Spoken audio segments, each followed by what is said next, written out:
5 दिन की छुट्टियां बिताकर जब ससुराल पहुंची तो पति घर के सामने स्वागत में खड़े थे। अंदर प्रवेश किया तो छोटे से गैरेज में चमचमाती गाड़ी खड़ी थी, स्विफ्ट डिजायर। मैंने आंखों ही आंखों से पति से प्रश्न किया तो उन्होंने गाड़ी की चाबियां थमाकर कहा, कल से तुम इस गाड़ी में कॉलेज जाओगी प्रोफेसर साहिबा। Oh my God! खुशी इतनी थी कि मुंह से और कुछ निकला ही नहीं। बस जोश और भावश में मैंने तहसीलदार साहब को एक जोरदार झप्पी दे दी और अमर बेल की तरह उनसे लिपट गई। उनका गिफ्ट देने का तरीका भी अजीब था हुआ करता है। सब कुछ चुपचाप और अचानक। खुद के पास पुरानी इंडिगो है और मेरे लिए और भी महंगी खरीद लाए। 6 साल की शादीशुदा जिंदगी में इस आदमी ने न जाने कितने गिफ्ट दिए। गिनती करती हूँ तो थक जाती हूँ। ईमानदार है, रिश्वत नहीं लेते, मगर खर्चीले इतने कि उधार के पैसे लाकर गिफ्ट खरीद लाते हैं। लंबी सी झप्पी के बाद मैं अलग हुई तो गाड़ी का निरीक्षण करने लगी। मेरा पसंदीदा कलर था, बहुत सुंदर थी। फिर नज़र उस जगह गई जहाँ मेरी स्कूटी खड़ी रहती थी, अर्थात वो जगह तो खाली थी। स्कूटी कहाँ है? मैंने चिल्लाकर पूछा। बेच दी मैंने। क्या करना अब उस जुगाड़ का? पार्किंग में इतनी जगह भी नहीं है। मुझसे बिना पूछे बेच दी तुमने? एक स्कूटी ही तो थी पुरानी सी। गुस्सा क्यों होती हो? उसने भावहीन स्वर में कहा तो मैं चिल्ला पड़ी। स्कूटी नहीं थी वो मेरी जिंदगी थी। मेरी धड़कनें बजती थी उसमें। मेरे पापा की इकलौती निशानी थी मेरे पास। मैं तुम्हारे तोहफे का सामान करती हूँ, मगर उस स्कूटी के बिना मैं जी नहीं पाऊँगी। मुझे नहीं चाहिए तुम्हारी गाड़ी। तुमने मेरी सबसे प्यारी चीज़ बेच दी, वो भी मुझसे बिना पूछे। मैं रो पड़ी। शोर सुनकर मेरी सास बाहर निकल आई।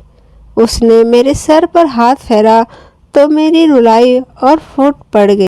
रो मत बेटा, मैंने तो इससे पहले ही कहा था, एक बार बहू से पूछ ले। मगर बेटा बड़ा हो गया है, तहसीलदार है, माँ की बात कहाँ सुनेगा। मगर तू रो मत। और तू खड़ा खड़ा अब क्या देख रहा है? वापस ला स्कूटी को। तहसीलदार साहब गर्दन झुकाकर आए मेरे पास। रोते हुए नहीं देखा था मुझे पहले कभी। प्यार जो बेइंतहा करते हैं। याचना भरे स्वर में बोले, सॉरी यार, मुझे क्या पता था वो स्कूटी तेरे दिल के इतनी करीब है। मैंने तो कबाड़ी को बेचा है सिर्फ 7,000 में। वो मामूली पैसे भी मेरे किस काम के थे। यूं ही बेच दिया। गाड़ी मिलने के बाद उसका क्या करोगी? तुम्हें खुशी देनी चाहिए थी, आंसू नहीं। अभी जाकर लाता हूँ। फिर वो चले गए। मैं अपने कमरे में आकर बैठ गई, जड़वत सी। पति का भी क्या दोष था? हाँ, 1-2 बार उन्होंने कहा था कि इसे बेचकर नहीं ले ले।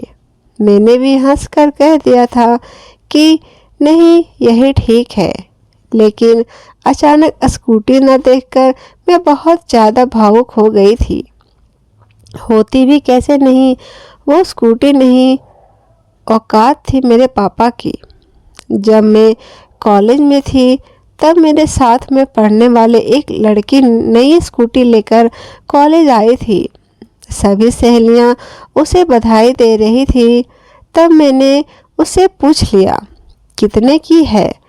उसने तपाक से जो उत्तर दिया, उसने मेरी जान ही निकाल दी थी। कितने की भी हो, तेरी और तेरे बाप की औकात से बाहर की है। अचानक पैरों में जान नहीं रही थी।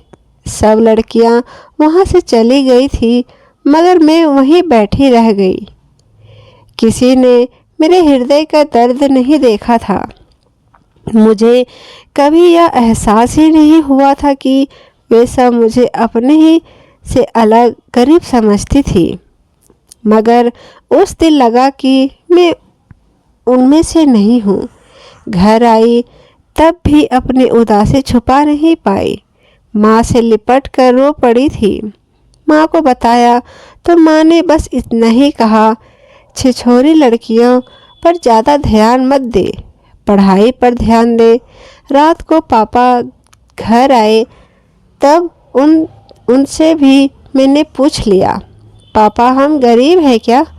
तब पापा ने सर पे हाथ फिराते हुए कहा था, हम गरीब नहीं हैं बिटिया, बस जरा सा हमारा वक्त गरीब चल रहा है। फिर अगले दिन भी मैं कॉलेज नहीं गई। न जाने क्यों दिल नहीं लग रहा था। शाम को पापा जल्दी ही घर आ गए थे और जो लाए थे वो उतनी बड़ी खुशी थी मेरे लिए कि शब्दों में बयान नहीं कर सकती।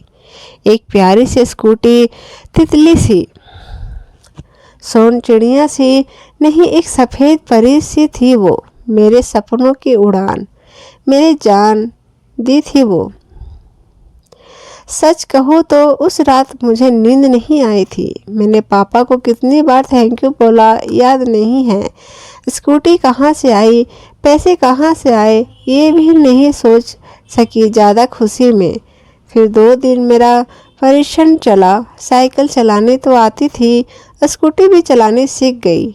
5 दिन बाद कॉलेज पहुंची अपने पापा की औकात के साथ, एक राजकुमारी की तरह, जैसे अभी स्वर्ण जड़ित रथ से उतरी हो। सच पूछो तो मेरी ज़िंदगी में वो दिन खुशी का सबसे बड़ा दिन था। मेरे पापा मुझे कितना चाहते हैं सबको पता चल गया। मगर कुछ दिनों बाद एक सहेली ने बताया कि वो पापा साइकिल रिक्शा पर बैठी थी। तब मैंने कहा, नहीं यार, तुम किसी और की साइकिल रिक्शा पर बैठी हो। मेरे पापा का अपना टेम्पो है। मगर अंदर ही अंदर मेरा दिमाग झंझना उठा था।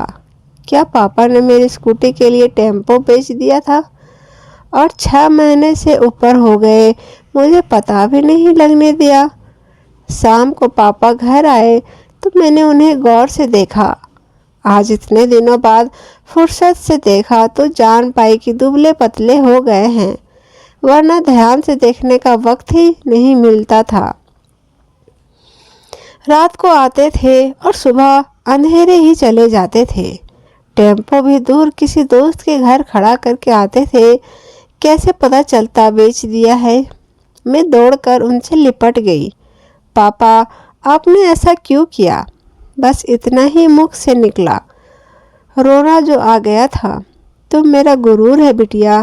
तेरी आँख से आंसू देखूं तो मैं कैसे बाप। चिंता न कर, बेचा नहीं है, गिरवी रखा था, इसी महीने छुड़वा लूँगा। आप दुनिया के बेस्ट पापा हो, बेस्ट से भी बेस्ट। इसे सिद्ध करना जरूरी कहाँ था? मैंने स्कूटी मांगी कब थी? क्यों किया आपने ऐसा? 6 महीनों से पैरों से सवारियाँ ढोई आपने। ओ पापा, आपने कितनी तकलीफ झेली मेरे लिए। मैं पागल, कुछ समझ ही नहीं पाई और मैं तड़हाई मार कर रोने लगी। फिर हम सब रोने लगे, मेरे दोनों छोटे भाई, मेरी मम्मी भी। पता नहीं कब तक रोते रहे। वो स्कूटी नहीं थी मेरे लिए, मेरे पापा के खून से खींचा हुआ उड़न खटोला था मेरा, और उसे किसी कबाड़ी को बेच दिया था। दुख तो होगा ही। अचानक मेरी तरंदा टूटी। एक जानी पहचानी सी आवाज़ कानों में पड़ी। फट फट फट। मेरा उड़न खटोला मेरे पति देव यानी तहसीलदार साहब चलाकर ला रहे थे, और चलाते हुए एकदम बुद्धू लग रहे थे, मगर प्यारे से बुद्धू।